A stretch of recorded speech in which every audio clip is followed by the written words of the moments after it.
welcome the production designer of The Curse, Katie Byron. Her credits include Don't Worry Darling and Zola. And the star, co-creator, executive producer, writer, director of The Curse, Mr. Nathan Fielder.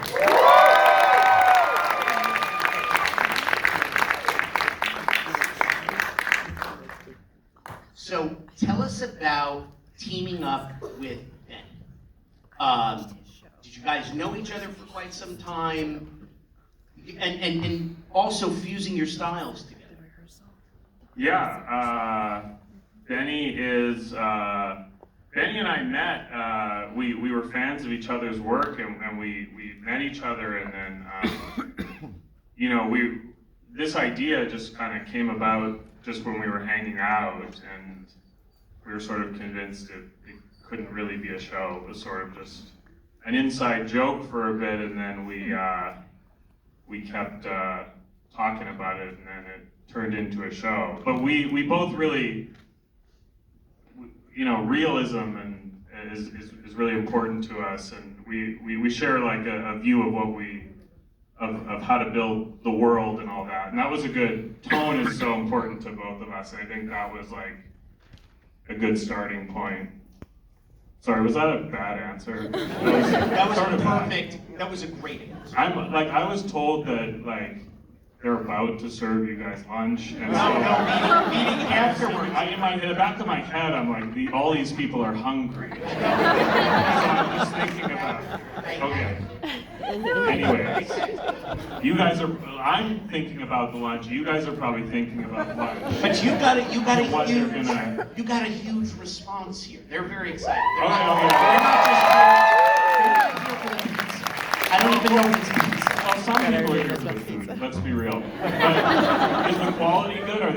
Is the quality of the food they're serving good? Yes. Okay. Great. That's important. No, but they're because here you for came all this way, and I hope lunch is just as good or better than breakfast. No. But you know, this is a great series. It's got this docu-style. There's the complexities between you and Emma.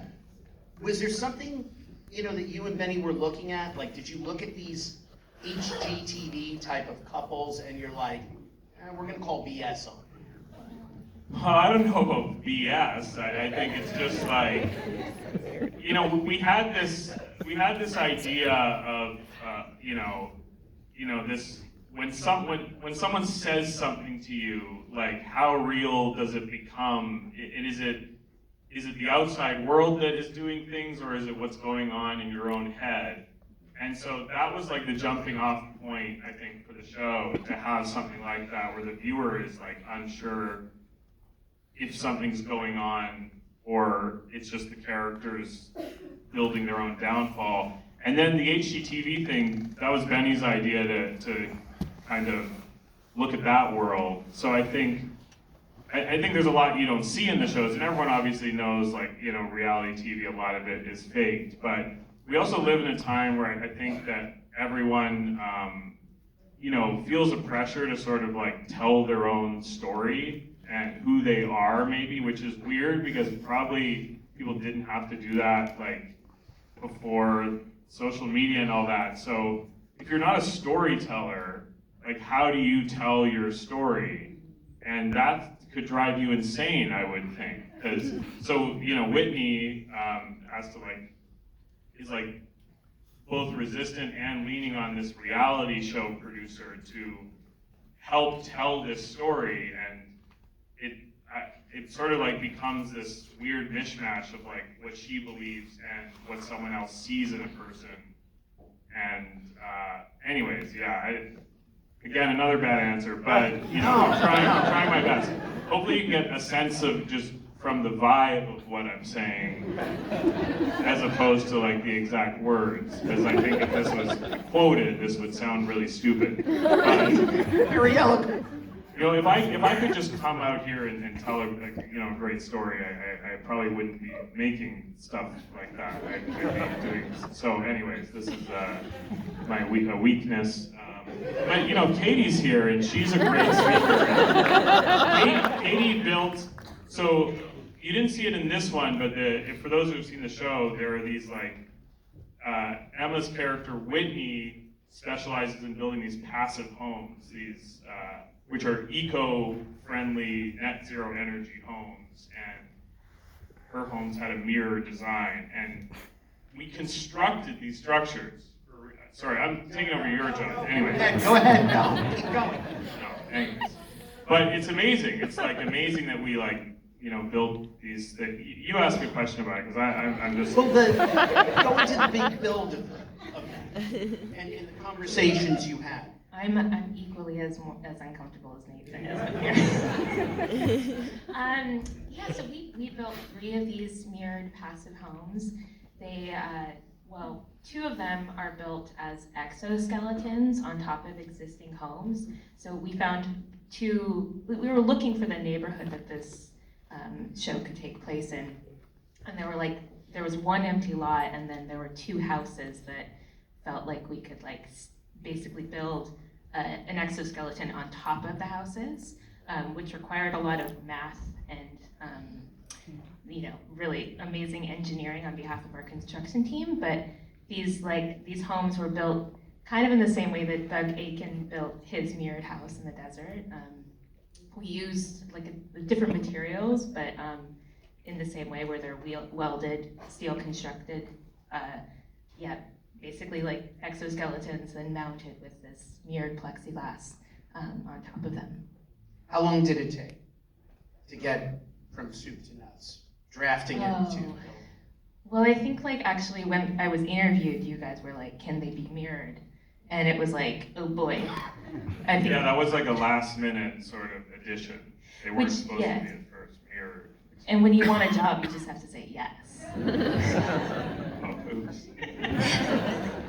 No, but I think it was one of those things where it was like, I saw the potential that it would be the coolest idea. And, also just the idea of the house disappearing in the landscape, reflecting the neighborhood, also just the complications that, actually when I was starting to come up with the idea of why maybe we shouldn't build the mirrored houses to Nathan and Benny, I would come and say well, they might catch the neighborhood on fire. And then Benny and Nathan were like, we'll put that in the script, that's amazing. And then there was another time where I was also there's this issue with birds hitting the homes.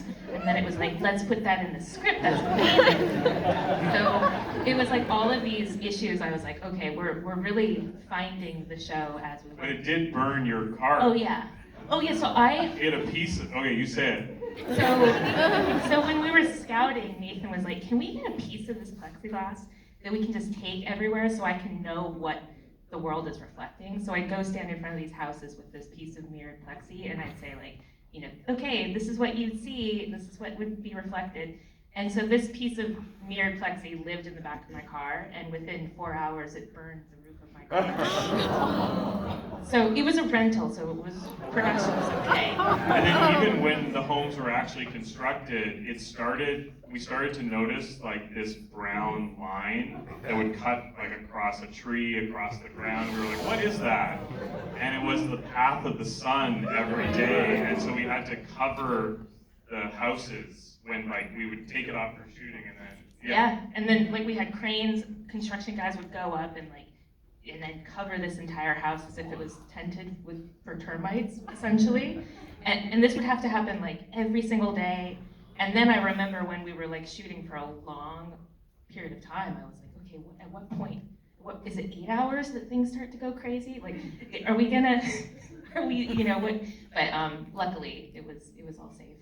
One thing Katie brought up that I thought was so interesting, you saw in the clip the inside of the homes here, and Whitney, Emma's character, is very controlling about how others use her home, and after she sells the home, she still wants to, because to hold the passive home certification, you can't add an AC unit in, you can't do these things, and she feels that that's disrespecting, and Katie wanted to do, the way she constructed the insides of the homes were these built-in things where the buyer couldn't put in their own shelf because the shelf was in the wall. And explain your philosophy on that, because I thought that was so cool when you... Yeah, there's that hot shot architect move of I have this idea of how I want the house to be dressed. I know, like Alexander Gerard, who was also a big reference for us, he even dictated what type of cutlery would go into the kitchen. So it was like, oh my God, if Whitney created these homes, she'd be so specific. Like, this would, when she would stage them, the intention would be like, you'd buy exactly what she had. And her house was technically almost like a stage representation of like her ideal version of what this house is. So yeah, like the idea is that there's no real other place to put the bed. You know, it's only against that wall. There's only one type of couch that fits into that living room. And so yeah, the idea that like you can't change it. It always will be what it is.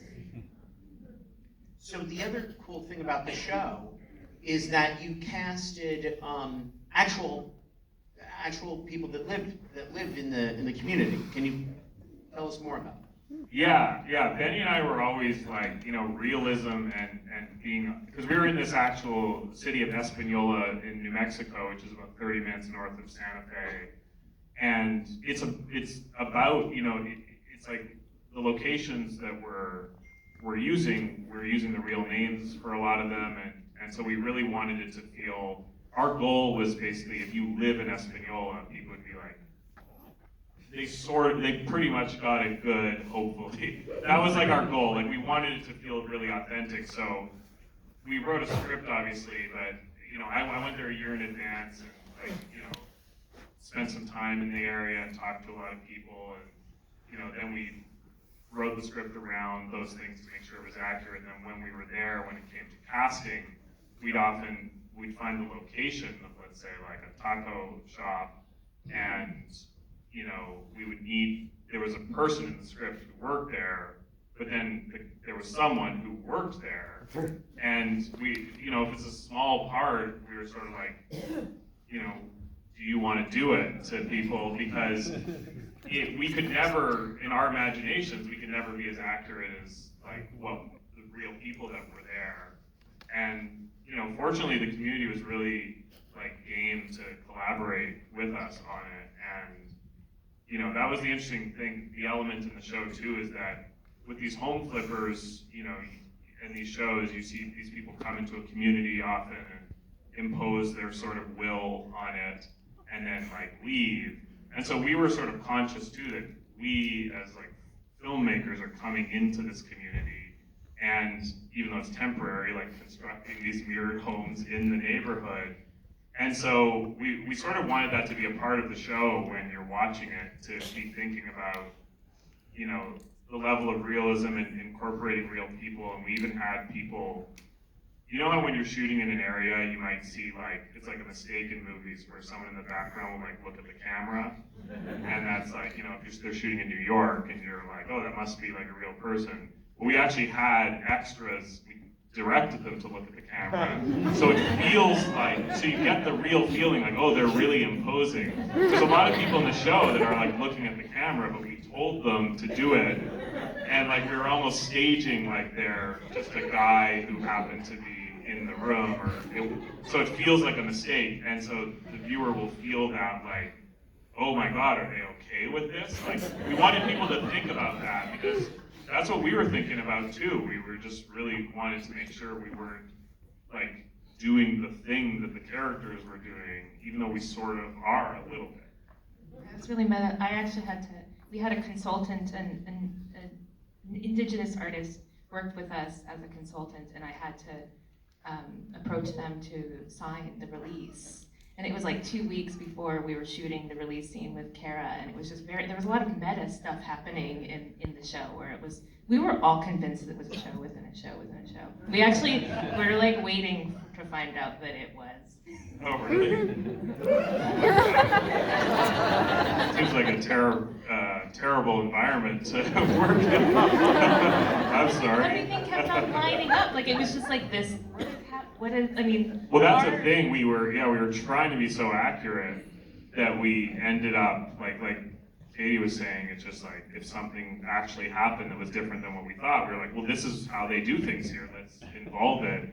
So then, there started to be like all these parallels in terms of Yeah, reality was like folding in on itself continually. But you know, with them making a reality show and them being conscious of these things and us being conscious of these things, it's like, you can look at the characters and be like, well, these people are absurd. Obviously, it's like, some of the stuff's like very exaggerated, but like, there's a part of, you know, these characters that is very relatable, where you sort of decide like what's enough for you in terms of doing good or the limits of your charity.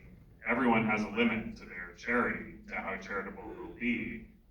And so I think in the show, you get to see the characters like living on that line of like when their generosity conflicts with their livelihoods and how they handle that. But yeah. Have you received any phone calls from? What am I? Have you received any phone calls from HGTV with any notes? Like, how would they know my number? Like they looked me up or something? They find your assistant.